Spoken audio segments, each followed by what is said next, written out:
ពេលអ្នកជួយគេអល់ឡោះជួយអ្នកពេលអ្នកឲ្យគេអល់ឡោះនឹងឲ្យអ្នកពេលអ្នកមើលទៅលើអ្នកដែលខ្ពស់ជាងអ្នកនឹងឈឺចាប់ដោយសារអីដោយសារចំណុចខ្លះក្នុងសាសនាហើយងាកទៅរកអល់ឡោះអ្នកមើលទៅគេហើយសូត្រថាអ៊ីនសាអល់ឡោះខ្ញុំនឹងផាកផាលគេដែរតែមិនមែនសុំទូអាឲ្យអត់ចេញរយណា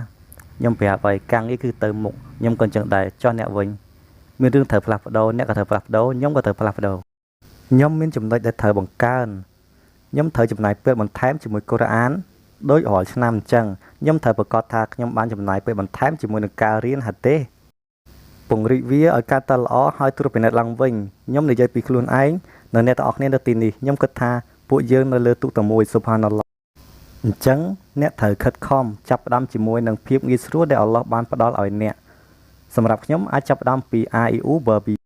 ហើយសម្រាប់អ្នក Alif Beta អញ្ចឹងទៅអញ្ចឹងពេលអ្នកឃើញនរណាម្នាក់កុំវាតម្លៃគេតែសបកក្រៅនៅពេលអ្នកឃើញគេអ្នកអត់ដឹងពីបញ្ហាគេទេអ្នកអត់ដឹងទេអញ្ចឹងពាក់បញ្ជើងឲ្យល្អផ្ដល់ដល់កន្លោសិនមុននិយាយដោយសារពួកគេអាចជាអ្នកមានទំនាក់ទំនងជិតស្និទ្ធខ្លាំងបំផុតជាមួយអល់ឡោះស៊ុបហានាវតាអាឡា